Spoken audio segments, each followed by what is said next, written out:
तलाक। अम्मा, तुम्हारी जिद के कारण मैं अपना घर टूटने नहीं दूंगा। कचहरी के बाहर चाय की थड़ी पर बैठा संजय अपनी बारी का इंतजार कर रहा था। आज उसे उम्मीद थी कि उसका और उसकी पत्नी साक्षी का तलाक हो जाएगा। तलाक हाँ, उसने खुद की मर्जी से लिया था, लेकिन फिर भी वो खुश नहीं था। तभी साक्षी अपने माता पिता के साथ आती हुई दिखी। उसने हरे रंग की शिफॉन की साड़ी पहन रखी थी, वही साड़ी जो संजय ने उसे मुंबई से ला कर दी थी, जिस पर घर में बड़ा बवाल हुआ था। अम्मा ने कसम खाई थी कि साक्षी को इस घर में नहीं देखना चाहती। या तो साक्षी रहेगी या फिर अम्मा।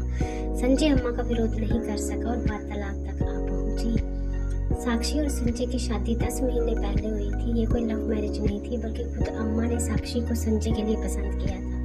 तब अम्मा को साक्षी के सिर्फ गुण ही नजर आ रहे थे। शादी की तैयारियों में अम्मा ने इतनी फुर्ती दिखाई कि हर कोई देखकर हैरान रह गया।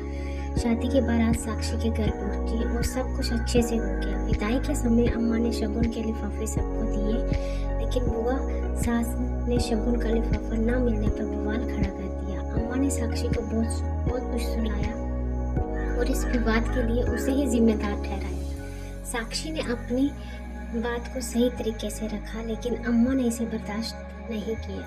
उन्होंने अपने दिल में नफरत बैठा ली और साक्षी को हर बात के लिए कमियां निकालने लगी। घर का माहौल बोझिल हो गया और इसका असर संजय और साक्षी के रिश्ते पर पड़ा। संजय मुंबई से लौटकर साक्षी के लिए हरे रंग की शिफॉन की साड़ी लाया था, लेकिन अम्मा ने तंज कसा साड़ी को साक्षी को परेशान किया। साक्षी ने पलट कर जवाब दिया, जिससे अम्मा नाराज हो गई। उन्होंने संजय से कहा, या तो साक्षी इस घर में रहेगी या फिर वह। संजय ने गुस्से में आकर साक्षी को घर छोड़ने को कह दिया। रिश्तेदारों ने भी आग में घी डालने का काम किया और संजय ने अम्मा के कहने पर तलाक की अर्जी दे दी। साक्षी ने तलाक नहीं चाहा, क्योंकि वह जानती थी कि गलती संजय की नहीं है। अम्मा उसकी हर बात को मोड़ तोड़ कर संजय के सामने पेश कर रही है। कचहरी में साक्षी की नज़र संजय से मिली और इस बार दोनों ने नजरें नहीं फेरी। संजय को एहसास हुआ कि वह अकेला है, परिवार का कोई सदस्य उसके साथ नहीं।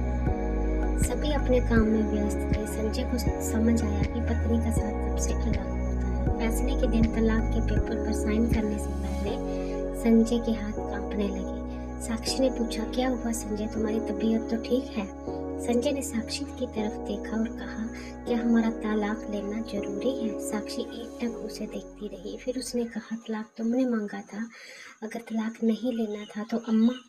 संजय ने कहा, तुम अम्मा की चिंता मत करो, उसके पास पूरा परिवार है, पर मैं अकेला हूँ। मैं वो गलतियाँ नहीं दोहराऊंगा जो मैंने पहले की। हम एक नई शुरुआत कर सकते हैं। साक्षी ने कहा, मुझे तलाक नहीं चाहिए, पर क्या तुम अपनी अम्मा का सामना कर पाओगे? संजय ने तलाक के पेपर फाड़ दिए और साक्षी के माता पिता के आंखों में आंसू आ गए। संजय ने साक्षी को उसके माता पिता के साथ भेजा।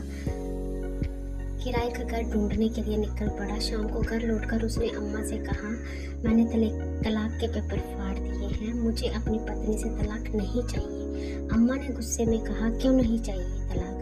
तुझे कहा था ना, या तो इस घर में वो रहेगी या मैं। संजय ने जवाब दिया, अम्मा ये घर आपका है, आप यहाँ रहिए। मैंने बाहर रहने का इंतजाम कर लिया है, मैं साक्षी के साथ वहीं रहूँगा। अम्मा ने कहा, क्या जादू कर दिया है उसने? जो तलाक नहीं लेना चाह रहे हो उसके जैसी 10 मिलेंगी। मैं तुम्हारी माँ हूँ, मैंने तुम्हें पाल पोस कर बड़ा किया है, अब तुम उसके लिए मुझे छोड़ रहे हो। संजय ने कहा, बस अम्मा, अब और इमोशनल ब्लैकमेल नहीं। अम्मा, तुम्हारी जिद के कारण मैं अपना घर टूटने नहीं दूंगा। साक्षी हमेशा गलत नहीं थी। तुम अपने परिवार में खुश हो, पर मैं अकेला हूँ, मुझे भी अपना परिवार चाहिए, हमें भी खुश रहने दो। संजय अंदर गया और अपना सामान पैक किया। उसी शाम साक्षी के साथ अपने नई गृहस्थी बचाने के लिए निकल